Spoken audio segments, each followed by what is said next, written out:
Wow, Rich, this looks like it fits right on. Yep, just a little modification.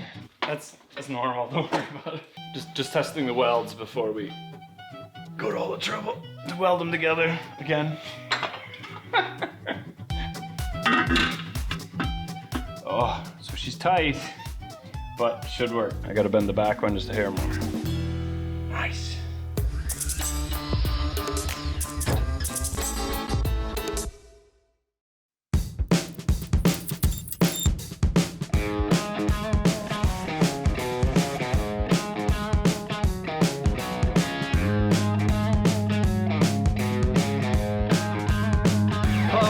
Here she is, 1964 C10. We're gonna put the Duramax and the two-wheel drive Allison in there, making it a legitimate tow truck. The only issue that we're having is the math.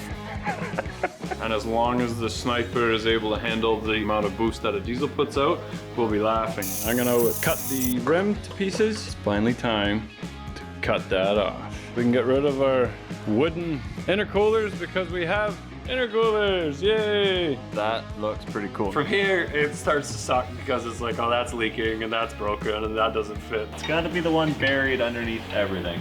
She's not getting fuel. Okay, so we got our exhaust from Lyle's. We worked with them on the GTO and on my truck. We had them build these special for the C10 because we need to put the muffler between the outside of the frame rail and the rockers. These exhausts are gonna sit right about here and it's packed right full. There's quite a bit of weight to this. We're hoping to do a lot of road trips with this and I don't want that drone. It just drives you insane after a while. So something that sounds good while we're cruising, and then if you tromp on it, you get a little bit of sound yet. That's why we went with a 4-inch, good flowing through. We'll have the 90 popping up into the box. We'll have these mufflers right underneath the bench seat, more or less, and then we just have a couple of 45s to make it up to our turbo. So super excited about this. Everything made in-house. Whatever is your fancy, you tell them I want this size in, that side out. And if you're a builder member on our website, you get discounts to Lyle's. Anybody that gets referred from DeBoss gets a nice discount onto whatever Lyle sells. So go check them out. Here we go. Okay, so we got our radiator back in place and we've got our first self-supporting intake runner. Now the other one goes in between and that fits really well, but one thing at a time. And this is the scary part.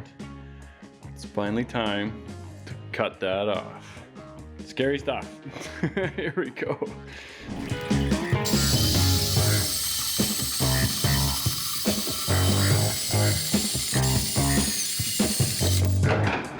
All right, cut the rim, see where she goes. Okay, I gotta bolt it back on again. I got the alternator in place. So basically I want to come out on an angle this way, so I'm comfortable enough to basically cut it on an angle there. We need to come out in between these two, avoid the fan belt and the lower hose and this hose and end up right here. So I'm gonna cut the rim to pieces and I think we'll use the shorter piece. These are basically two rims. I don't know if you can see that line in between there, right by the red post. This actually has a bolt pattern and so does this, and then they're welded together in the middle. So if we cut that weld right there, straight in the middle, we should be able to split the rim, and then I might have to shave just a bit off because I think that's like 3.5 inches. So leave just a little rib on the inside there. Here we go.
be there. Look, there's already a line there. Whoop.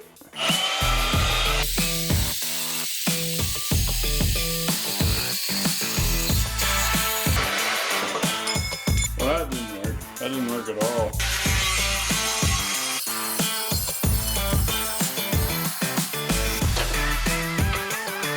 Hot diggity. That's awesome.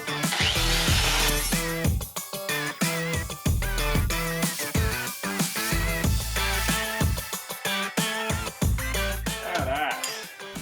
All this fabricating is on, off, because even though that fits perfect, it's still in the wrong angle and it's hitting my alternator. So I need to take a scooch more, probably to there-ish. Here we go.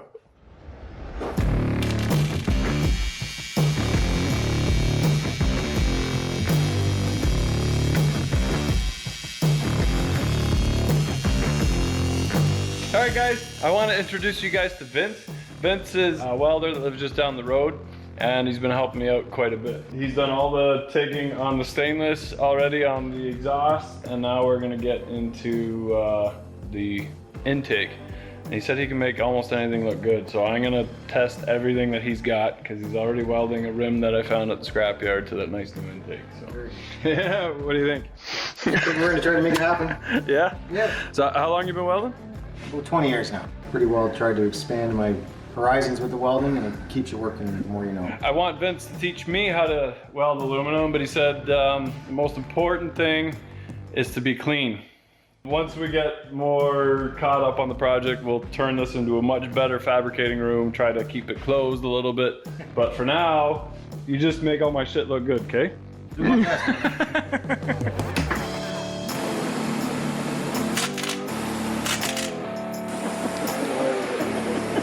It's because I'm pointing at camera. It's okay, I'm not filming anymore.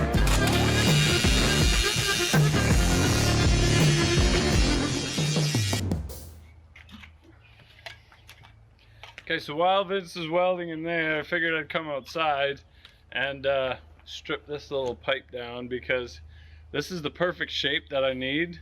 It kind of curls around the radiator and then points right at the intake. The issue is that it's got this insulation and it's kind of dirty. And he said he could make anything look good. And so far he's been doing pretty good. Let's see if he can weld this shit together. Poor guy. You think he'll stick around?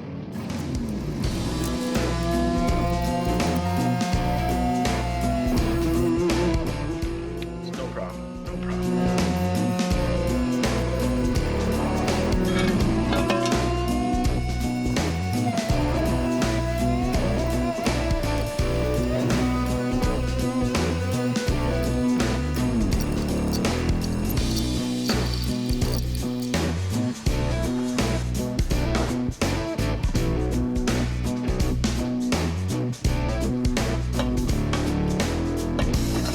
Hot off the press. See if she fits.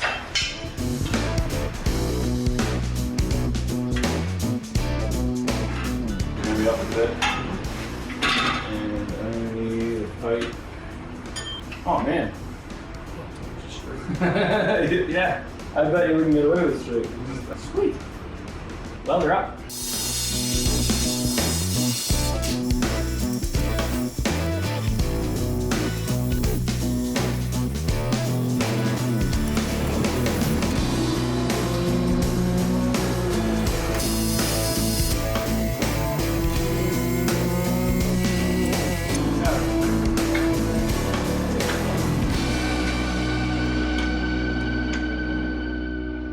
Okay, got the cab back up in the air, and the last time I very clearly marked it right here that this piece was hitting the frame. So if I cut it here and go down on an angle or replace that with a piece of angle iron or something, which will be stronger, this really just supports the floor, but it also supported the inner wheel well, but we're gonna get rid of that. So for now, I'm going to notch this here and go down on an angle and then see how much farther I can put the cab ahead. And then we got lots of repairs to do on this thing. Here we go.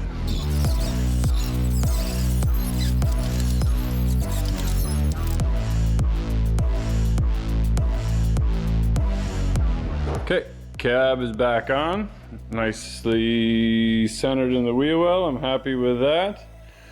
Got lots of room yet for the intercooler. Now we just gotta figure out the exhaust. The exhaust has to miss the steering, has to come on a 45. That's my brake booster, which I'm gonna slide over a hair. I might have to move it down a hair too. A little bit of fabricating in the under the dash, but I gotta miss this, come down, go down on 90, and then 45, and then another 45. So that's really complicated. So instead, I'll do this side, which is just 90, 45, 45. I just need this to end up. Trim that a bit, go down, miss the header, keep it nice and tight. It'll be golden, no problem. Here we go. I have so many 90s and 45s, and I thought I'd cut it nice and short, and shouldn't have done that, because if you can see, I had to cut this on a bit of an angle to tip it up just slightly so you wouldn't see it. But if I put this here up against the turbo, and then I put the angle here, I am that much short. So, like I said, nothing good happens after 7, except on this project, because just thought for fun I'd try it on the driver's side, and it's like a perfect fit. This is the best project ever. I love it. Here we go. This goes around the steering just perfect, and then this ends up right beside it with the proper angle, misses the tire, and goes down the firewall. Amazing. I'm gonna tack those together and Vince can weld them in the morning. Should I keep going? It's a really bad shot. Should I keep going? Because it's pretty late at night. I don't know. I think I'll keep going. I'm gonna take the tire off.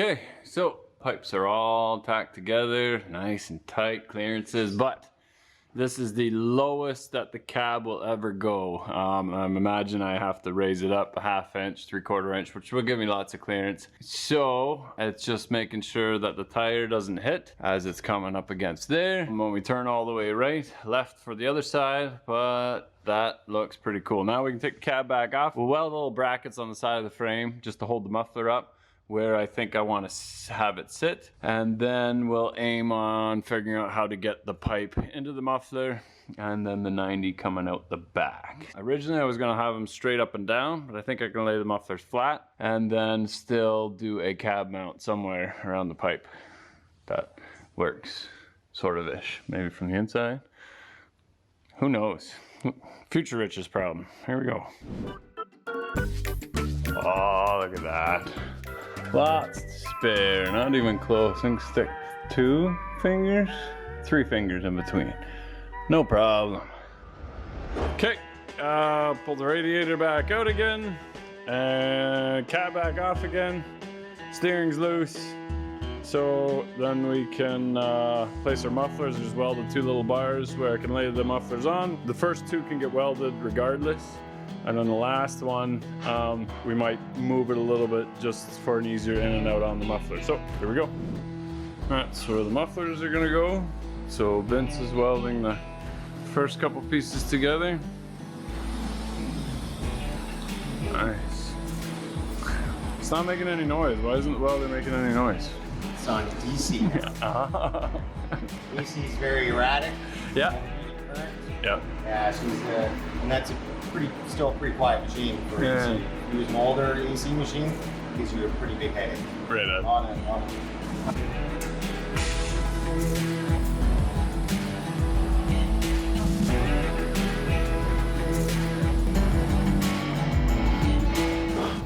All right, so things are starting to open up again locally and around the globe. So we've got our finished Plenums back from D&M.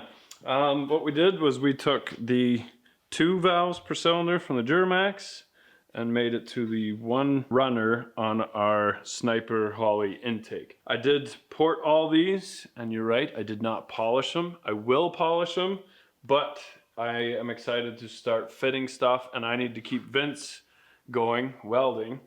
So I'm going to put these, bolt these on, make sure that everything fits. This will determine where our intake ends up, because we've had D&M machine the top to a bit of an angle. So they took a 1/4 inch off. What that will do when we bolt it down this way, I don't even know, this way, we'll actually take the intake and lift it up a hair. So my hope is that it will avoid the AC compressor a bit more. Regardless, I don't think we're gonna be able to use the stock AC compressor. So if you guys know of the shortest AC compressor that's out there, we'd still like to run air conditioning eventually. And I'm not as concerned about the alternator. I think we missed that pretty good. Once we figure out where our intakes and stuff go, as long as it works with where our turbos are sitting, we can weld our exhaust manifold solid, and then we can start going to our exhaust that we got from Lyle's. So, one thing at a time. This entire project and every other project that we've done is put it together, mock it up, because one thing affects another, and then take it apart, change something, put it back together. So you can't do step 2 unless you do step 1, and step 1 affects step 3. So it's constantly trying to figure out the right steps without doing things twice. 2 bolts and we're golden. Make sure that it's sitting kind of plumb. We got the tape still on the cylinder head, so nothing's gonna fall in. And then it's just 1 step at a time.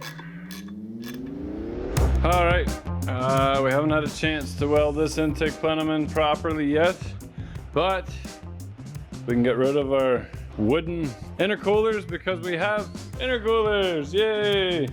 So we're gonna remove these and probably get rid of this bracket here, figure out a way to mount the intercoolers to the radiator, and then build the support for it as close to the engine as possible. But let's see if my measurements for this was correct. Here we go. So 1 is going to go right about here, about the height of the radiator cap, which is perfect. Nice.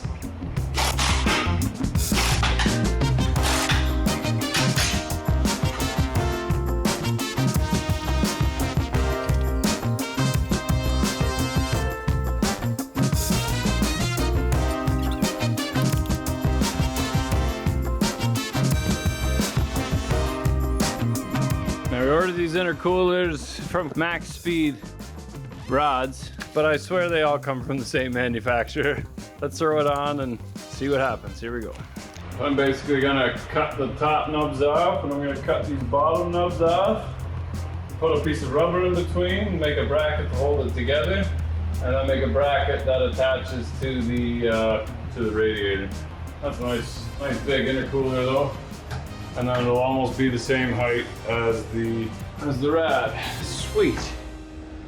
Vince welded up the intercoolers there really nicely. So now we got 1 intercooler.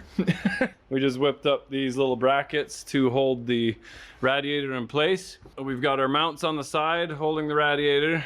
We got a mud flap just as a vibration dampener. We've got it drilled and tapped into the frame. We've got nuts welded to the bottom where we can still get at it because I had to cut this frame off.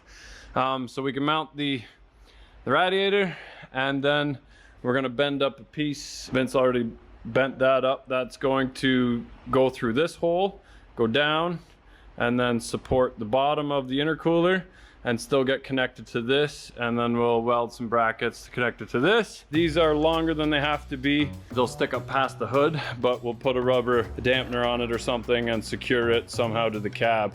What that'll allow us to do is if we take the top bracket off, we can basically lift the cab off, and all the guts for this is just gonna stay put.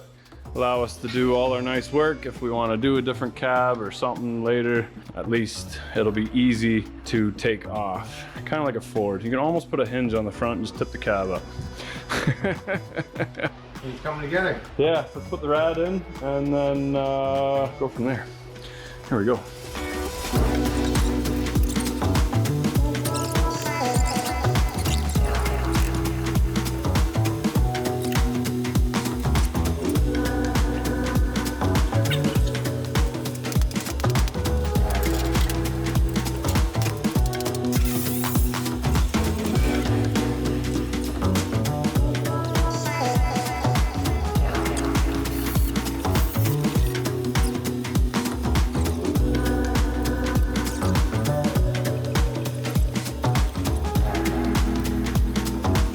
Oh, that's awesome.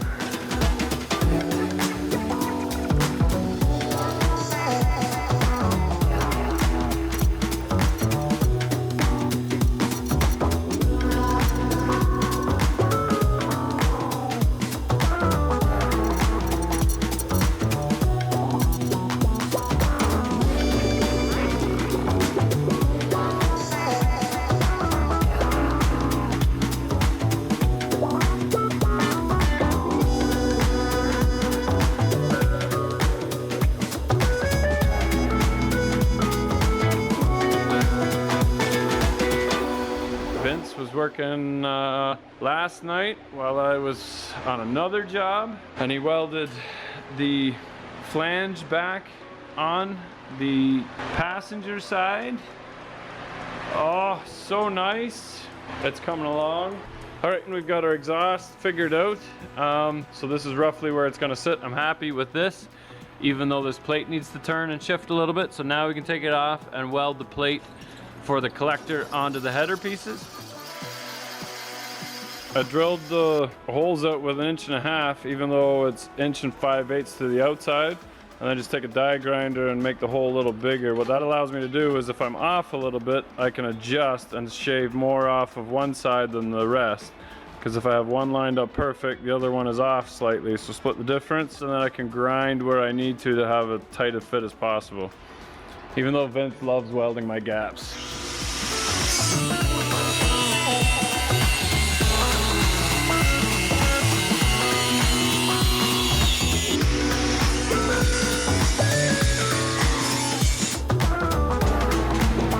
Welding T-blocks into all the return lines. Different sizes for the return lines and different sizes for the fittings coming out of the head. Once that's done, then we can bolt these solid. Then we can tighten up all the lines. We'll put some fuel in it and hot wire the FAS. Check for any leaks as it is like it is. And then we will put our wiring harness in. Here we go.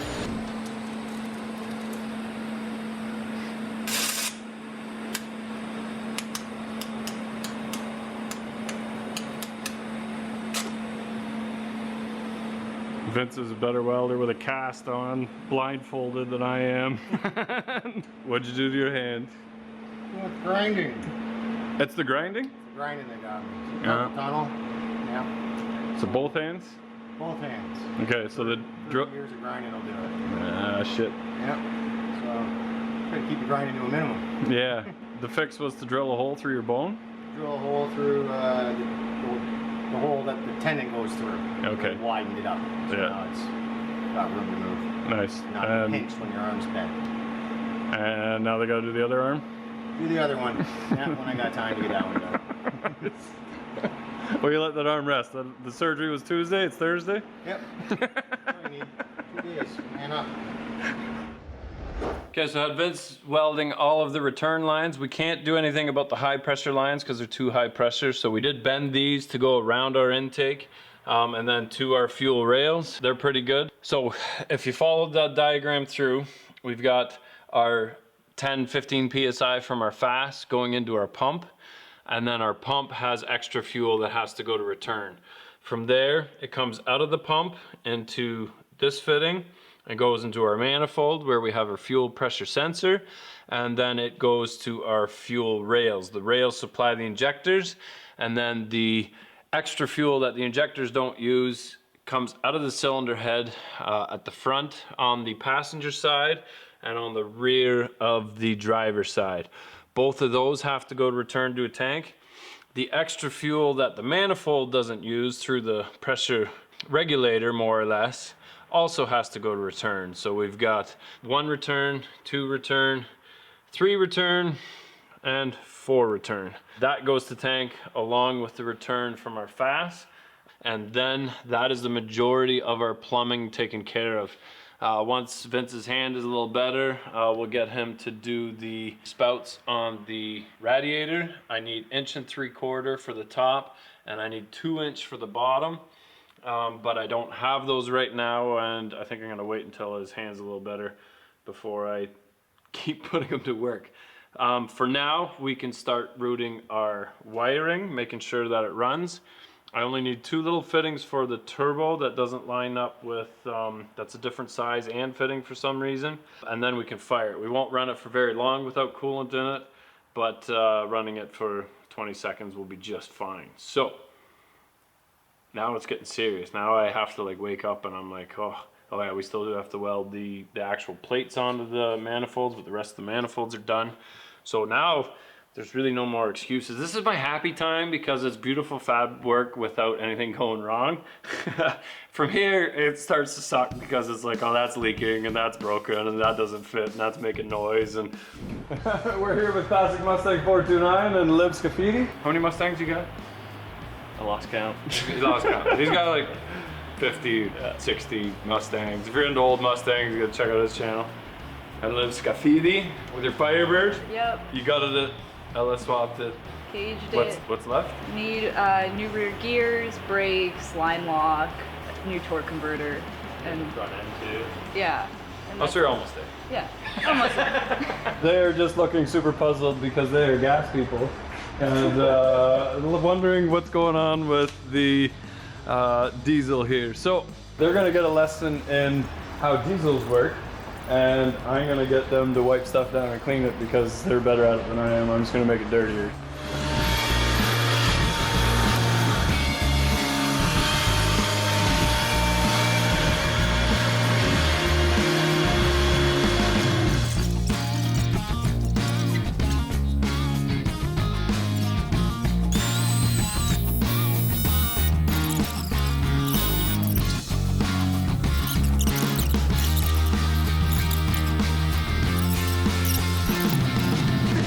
Mike's asking me if the tank is clean. It was made in May of 1979, so that's pretty good. I have full confidence in my 50-year-old fuel tank.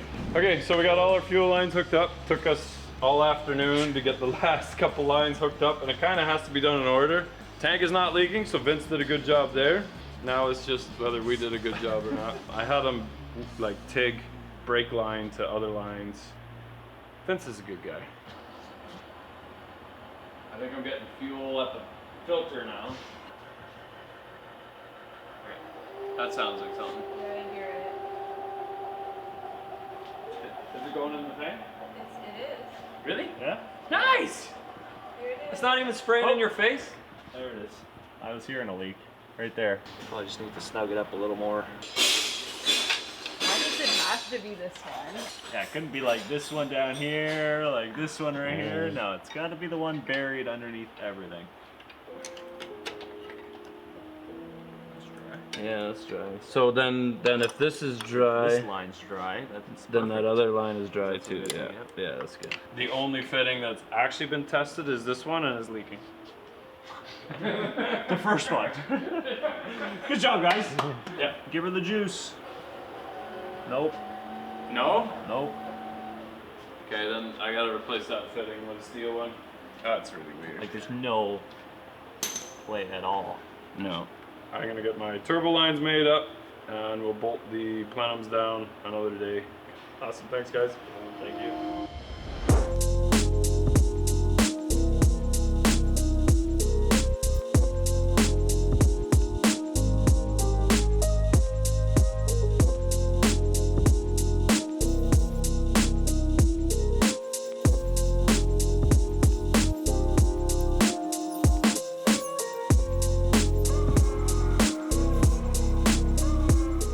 This was the fitting that was leaking. Luckily, V&R has a full hydraulic shop too with a pile of different fittings. So I found a steel one, which will be much better.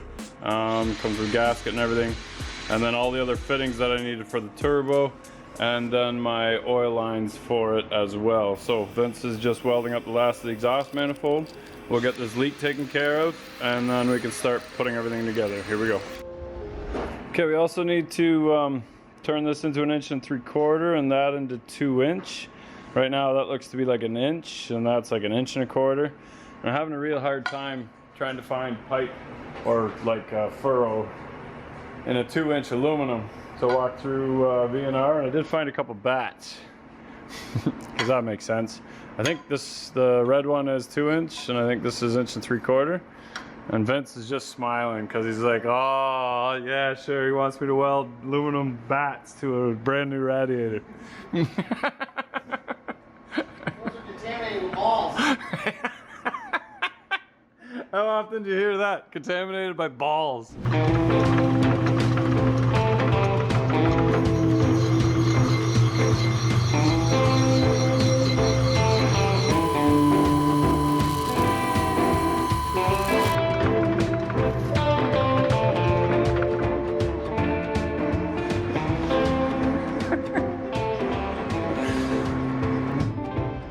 Nice, looks just like it came from Flexolite.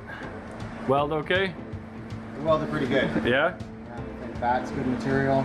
Nice material on the aluminum. All right, last install on the exhaust manifold. Since we cut the top off a little bit, I had Vince weld the studs in, just from grade 8 studs rather than sticking a nut and bolt through there. So then we can pop our turbo on top of that. So put that in place, and that is the last time until we take it apart again. Here we go. All right, starting to lay the wires down. The only one I don't have is the fuel pressure return, or the fuel return. I forgot to put that one in. I don't think that's a big deal. If it doesn't start, that'll be the first one to change. The ones in the front here, just your crank sensors and cam, I believe. And then a couple grounds, and then the fuel heater, and then the water and the fuel. They both go to the fuel bowl. We've eliminated that, so we can get rid of these ones. We'll keep this ground and this ground, but we can get rid of those. Plug these two in, wrap everything, and then plug it in. I got to replace this little line right here because it's old. See if I got one in town, and then got some plugs for the manifold at the back, so I can also put my map in there, and then we should be good. A little bit more. Here we go.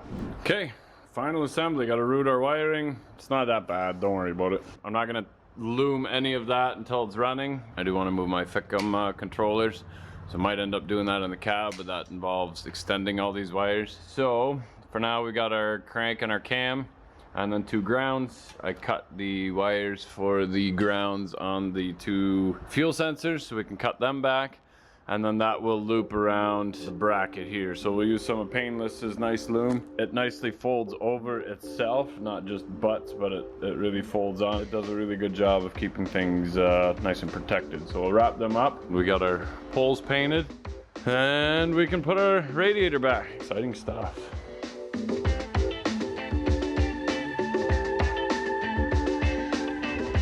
Okay, so we got our intakes bolted on. That's the last thing that isn't permanent because we got to weld this. Just got to make sure that everything fits around there. The FICMs is going to be laying on top for now. We'll try and move that to the back. We've got our wiring harness from Billet Performance Manufacturing plugged in right here. Super simple. Key power, battery power, ground, wire to the fuel pump, and turn over the starter, and away we go.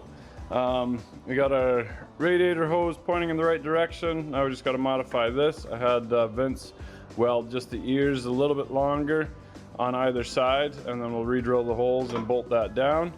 But that actually gets in the way of our oil fill, so we got to modify that too. Got our bottom radiator hose on, and that's just a 90 going up to the water pump, and then coming around tied to my idler arm and missing my steering in the back there. And the crankshaft pulley, we can put our intercooler back on, cover up this beautiful radiator. We'll put the intercooler back on, run the last of the piping, hook up some power and ignition wires, and then we can fire it up. Now it's gonna leak. The map isn't gonna be working. I put the map at the back here, but I don't really like that. We'll just put a little vacuum line going down and cover that up. And then I did put a line just tying both manifolds together just to balance it out a little bit more, because otherwise they'll won't be balanced at all. Hopefully that's big enough, but we'll figure that out as we get closer. Here we go.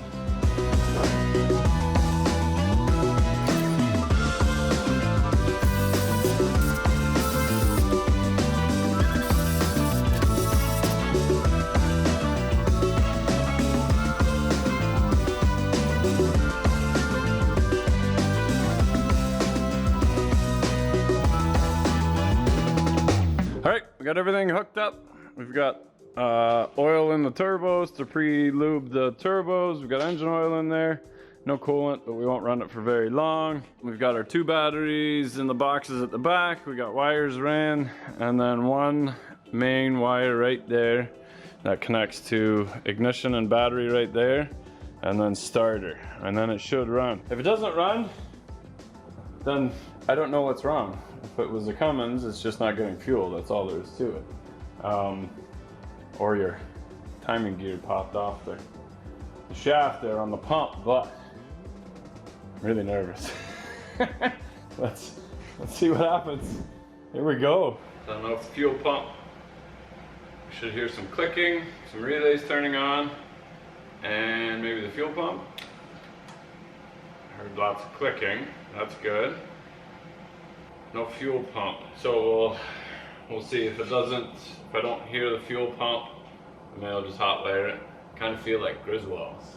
If I touch this wire to there, it should run. Drum roll, please. Drum roll.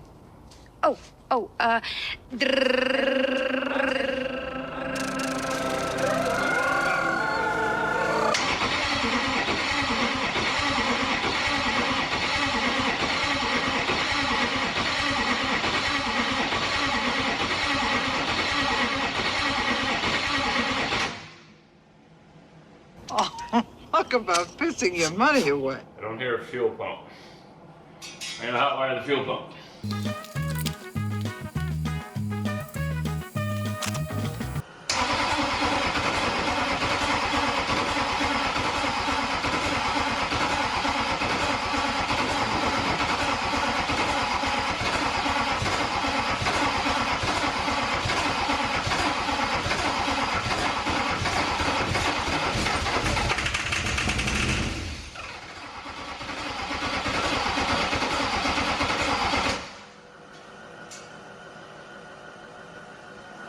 She's not getting fuel.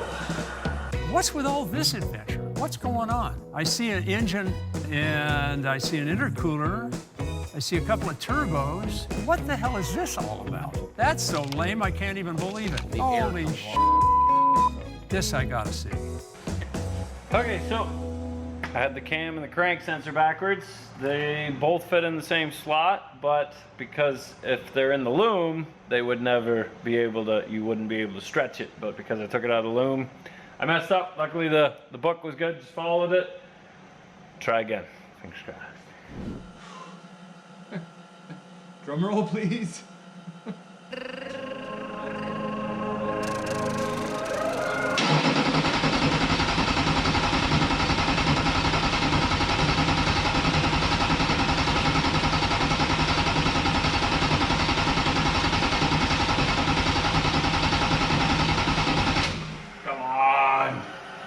No! A little snuffy brake clean. Yes!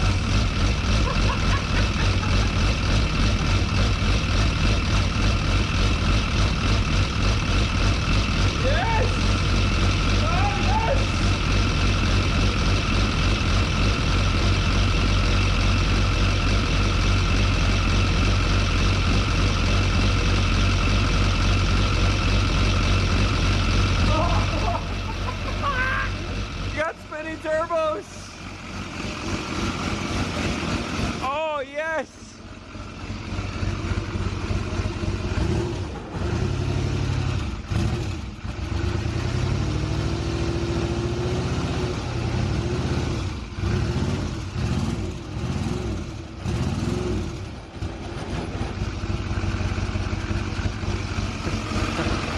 map really isn't doing anything. There's 8 injector holes that are throwing the whole map off, but oh yes. Oh, that just, oh, that's fantastic. Of all the first starts, that's probably the that's probably the best one. Oh, did I smudge the camera? Oh. Oh. Man, that's good. Oh, I love that. Whew. I think it's time for a beer. We'll make sure that nothing's pouring out. I think I got a little bit of an oil leak. I see a little puddle there. Something or other's leaking there. Can't see it on the engine. Somebody painted the engine black. But man, that is awesome. Yeah, and it's lopey as shit because we need to plug those injector holes. Those are all open, so the map isn't reading shit. So, oh, awesome. I love it. Whew. I'm gonna sit down for a little bit. I gotta take this in. I've also lost like 6 pints of water today. It is hot. Oh, it wasn't even smoky. Like first starts at Cummins, it's just a whole pile of smoke all the time. This just fired up. Man, that's awesome. It's just building pressure, I guess. Oh, awesome. I'm gonna leave this for a little bit, hop back on the GTO and the Audi. But I just wanted to prove to you guys that it's running. We're not gonna get, it's not abandoned, even though it's a 3-year project, a 4-year project. I don't even know anymore. These things take time, but it's well worth it. One last thing. Big shout out to Billet Performance Manufacturing who did the wiring harness for that. I was about to, my scanner broke, so I don't even have a good scanner. I was about to call a buddy to see what my fuel pressure was, what my RPM was. But with the book and everything, made it super easy to follow the wires, and it fired right up. Now he didn't get to test this one because he didn't have an LB7 in the shop, and he does a lot of Cummins stuff, but definitely check out Billet Performance Manufacturing. They're out in BC. Does a lot of Cummins swaps, especially into the Power Strokes and stuff. But and if you sign up as a member on, or a builder on thebossgarage.com, you can get 10% off of whatever he sells. So definitely check him out too. Thank you very much, Alex. Much appreciated. I probably can't sleep tonight. That's okay. I am super tired, so I'm just gonna go sit in the air conditioning for a bit. Thank you. All right. Good night.